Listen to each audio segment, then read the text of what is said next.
año 1948 se hizo el descubrimiento bíblico más grande del siglo XX. Por una casualidad, aunque algunos piensan que no fue algo tan casual, se encontró una cueva en la que habían vasijas y dentro de las vasijas múltiples fragmentos de documentos muy antiguos. En los años que siguieron al primer descubrimiento se encontraron fragmentos en un total de 11 cuevas que se fueron explorando poco a poco a partir del primer descubrimiento. De los fragmentos que se encontraron, algunos de ellos no estaban tan mal. De hecho, habían unos que eran bastante legibles. Pero habían otros documentos que estaban súper mal, estaban malísimos. Esos documentos que estaban malísimos casi se desintegraban con el tacto. Y por eso había que ser bien cuidadoso para manejarlo. Y la tarea de descifrar aquellos documentos tomó décadas. O sea, muchísimas décadas, porque era un trabajo bien complicado. La cosa es que no fue solamente un grupo pequeño de personas que trabajó con ellos, sino que cientos de personas alrededor del mundo empezó a trabajar con descifrar aquellos manuscritos, aquellos documentos, aquellos fragmentos que se habían encontrado. Luego de alguna investigación se determinó que probablemente aquellos manuscritos, aquellos documentos pertenecían a un grupo dentro de la secta de los esenios, de la secta judía de los esenios. ¿Y por qué se sabe eso? Pues por la manera que ellos vivían, pues se ha determinado que eran esenios. Y entonces dentro de los documentos que se encontró hay uno que se llama la regla de la comunidad. Y en la regla de la comunidad detalla cómo era la vida de ese grupo tan particular de esenios que nos dejó este tesoro escondido en las montañas ahí en Qumran. Y es bien interesante que a pesar de que esto era una secta judía, ellos no tenían problema en tener literatura en diferentes idiomas, porque aunque la mayoría está en hebreo, también se han encontrado documentos en griego y en arameo. Pero en los miles de fragmentos y documentos encontrados, se destacan unos más que otros. Hay unos que se encuentran más que otros, algunos están duplicados o quizás triplicados, y hay algunos personajes o temas que se trabajan más que otros. En ese sentido, podemos determinar si algunos libros eran más importantes que otros para la comunidad. Ciertamente, hacer este ejercicio nos podría ayudar a determinar algo parecido a un canon para la comunidad de Qumran. En ese sentido, André Paul propone un método utilizando el siguiente criterio para determinar cuáles de los documentos eran los más importantes dentro de la comunidad de los esenios.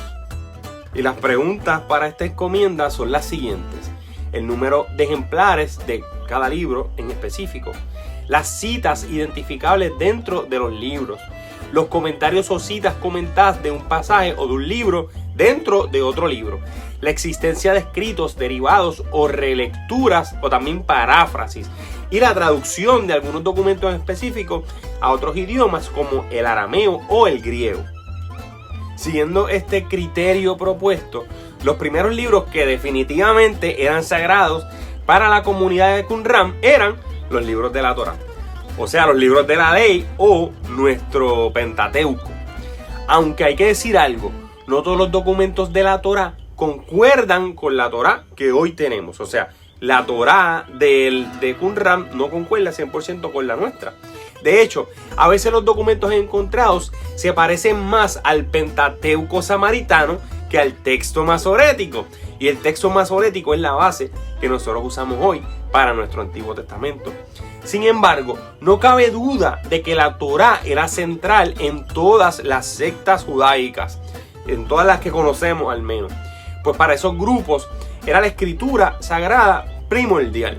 En ese sentido podemos mencionar a los samaritanos, a que ya los mencionamos, a los saduceos, a los fariseos y a los esenios. Así que en ese sentido, los esenios o la comunidad de Qumran se parece a las demás sectas judías de esa época. Por otro lado, había unos textos en específico que aparentaban ser también bien importantes para la comunidad, y se sabe lo importante que eran porque se atribuía que lo habían escrito figuras bien importantes dentro del judaísmo, aunque hoy sabemos que ellos no lo escribieron por la propia información que tiene el texto, y demuestra que en efecto esas personas no lo escribieron. A esto nosotros le llamamos pseudoepigrafía. Entre esos documentos están los diferentes libros de Enoc y también el libro de Jubileos. Es importante señalar que estos dos libros en la actualidad forman parte de algunas tradiciones orientales cristianas muy antiguas. En cuanto a los profetas, también se puede notar que eran bien importantes los profetas Jeremías, Ezequiel y Daniel. Aunque para ser claros, para la corriente farisea, Daniel no era un libro profético, sino que era un libro histórico. Pero es interesante que para estos tres habían documentos con lecturas variantes. De modo que, por ejemplo, en el caso de Daniel, había un documento que concuerda con nuestro Daniel canónico, pero también habían otros documentos de Daniel con lecturas variantes. Lo mismo pasaba en los casos de Jeremías y de Ezequiel. Así que para estos tres libros había múltiples documentos y dentro de esos mismos documentos habían variantes. Hay otro documento que era bien importante para el grupo, pero que no ha sido encontrado en más ningún otro grupo. Y ya que no se encuentra en más ningún grupo, se llama que es un documento sectario. Este documento se llama el Rollo del Templo y se le considera sectario, como dije, porque era exclusivo de la comunidad de Qumran. Y es interesante que el contenido de este libro se asemeja mucho a Deuteronomio. Así que algunos ven a este documento como si fuera otro Deuteronomio, o quizás un tercer Deuteronomio o algo parecido, pero definitivamente es un documento bien importante también para la comunidad. Como último detalle que es súper importante de lo que se encontró en Qumran, es que se encontraron testigos o documentos, fragmentos, pedacitos de todos los libros de la Biblia hebrea, excepto de un solo libro, del libro de Esther. De modo que si fuéramos a crear un canon para los judíos que dejaron su conocimiento preservado en Qumran, sería un poquito diferente al nuestro.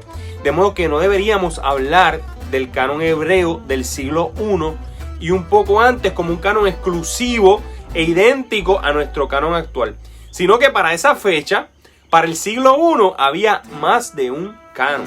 Y cada uno de los grupos o cada una de las sectas judaicas tenían su propio canon. Y eso es importante para nosotros no cerrarnos y centrarnos en que los únicos libros sagrados en ese tiempo y universalmente eran los que nosotros tenemos, sino que dependiendo el grupo, habían diferentes libros que igual ellos los consideraban también como inspirados por Dios o como canónicos. Ahora yo te pregunto, ¿alguna vez habías pensado en la posibilidad de la existencia de más de un canon hebreo? ¿Qué piensas acerca de estos libros que para nosotros hoy los consideramos como si fueran apócrifos, pero que eran libros importantes para algunas comunidades judías en el siglo I? Me encantaría que me dejes estos comentarios abajo y que dialoguemos al respecto. Quizás al fin y al cabo no estemos de acuerdo, pero no importa, lo importante es dialogar y aprender los unos de los otros. Así que la caja de comentarios está abierta, pasa por ahí y deja tu comentario. Nos vemos el próximo y que Dios te bendiga mucho.